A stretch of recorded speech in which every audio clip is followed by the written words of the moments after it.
Acetaminophen is an analgesic medication with antipyretic properties. It has some characteristics of NSAIDs, such as paraminophenol moiety, without having others like anti-inflammatory effects.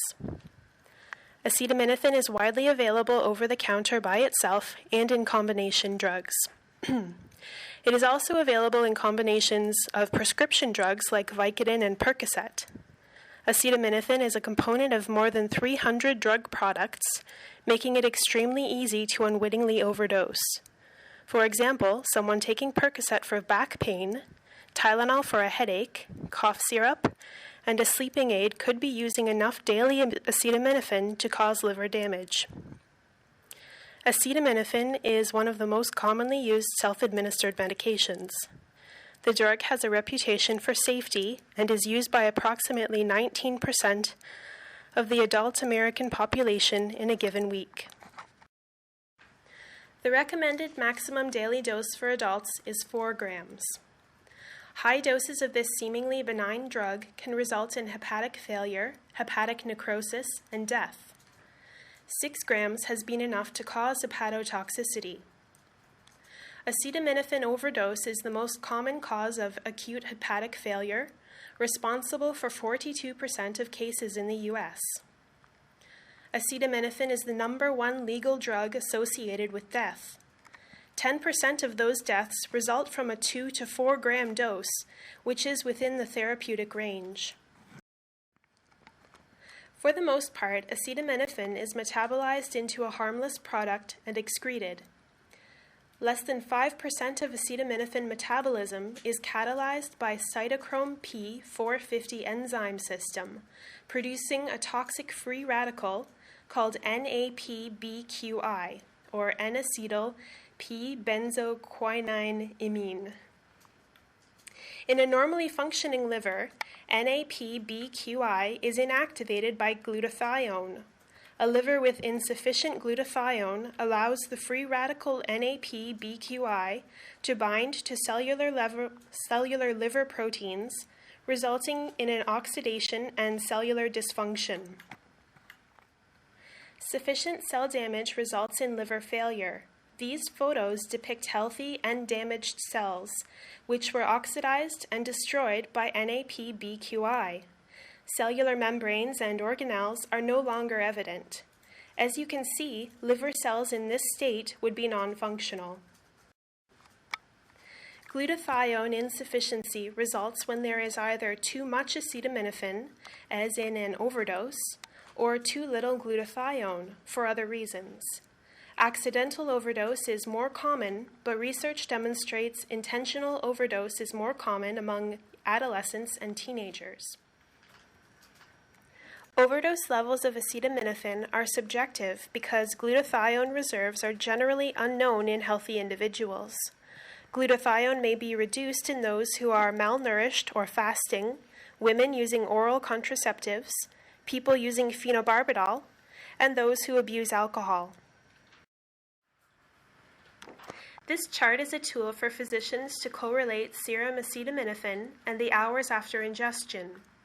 This allows healthcare providers to determine toxicity and predict sequelae to create an appropriate course of treatment. Initial serum sampling occurs at 4 hours after ingestion, as this is the peak of concentration, based on half-life and peak of action. Serum levels of 140 or greater at hour 4 indicate poor prognosis. If overdose is detected and treated in an appropriate amount of time, patients may not progress to full liver failure. Acetylcysteine is the acetaminophen antidote, which prevents the formation of NAPBQI. This treatment option can be unpleasant due to the smell of the oral dose, but is highly effective. As will be discussed later in the presentation, liver transplant is the primary means of treating acute liver failure. However, recent research demonstrates 59% of individuals with acetaminophen-induced failure who were on the transplant list but did not receive an organ were able to survive. Clearly, more research is needed in this area. I will now talk about hepatitis A virus as a cause of acute liver failure. Hepatitis A, first identified in 1972, is a small, non-enveloped RNA virus belonging to the Picornaviridae family of genus Hepatovirus. Being one of the causes of viral hepatitis, it is said to be the most common cause of acute hepatitis worldwide. The virus is very resilient.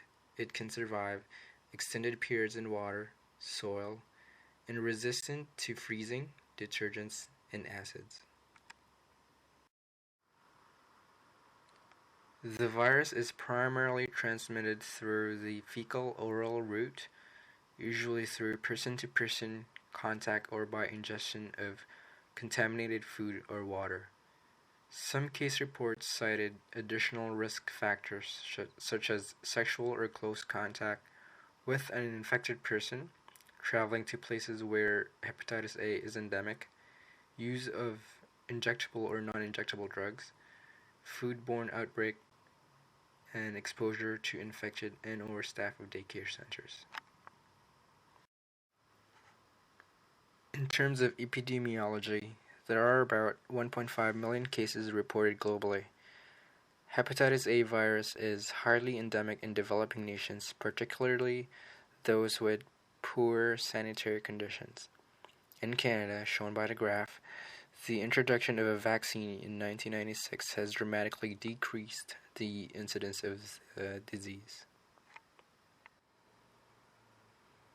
Initial diagnostic tests for hepatitis A may include determination of hepatic enzyme and bilirubin levels. Although the liver enzymes, the bilirubin level, and PT time may be elevated, the preferred confirmatory test for acute hepatitis A is the presence of anti-hepatitis A immunoglobulin M, or IgM anti-HAV. This is detected 5 to 10 days before the onset of symptoms, and it remains elevated at least 4 to 6 months. Following the decline of the IgM anti-HAV levels, there will be an increase in anti-hepatitis A immunoglobulin G, which confirms that the individual has developed a lifetime immunity against hepatitis A virus. Once an individual is exposed to the virus, the incubation period is about 15 to 50 days, although the average is about 20 to 30, according to some research studies. It replicates quietly in the liver, and by the end of this period, there are high concentrations of the virus, which can be found within the liver tissue, the bile, and stool. The peak infectivity is related with the greatest viral excretion in the stool, occurring about 2 weeks prior to the onset of symptoms. There is little liver injury until the 4th or 5th week, when symptoms appear along with the initial evidence of immune response.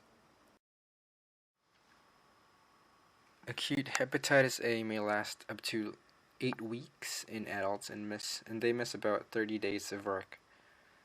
The pre-icteric phase lasts about 5 to 7 days and is characterized by abrupt onset of fever, anorexia, nausea, vomiting, malaise, abdominal pain, and hepatosplenomegaly. The icteric phase, which lasts about 4 to 3 days after infection, is characterized by a rise in the conjugated bilirubin levels, followed by pale-colored stools and jaundice.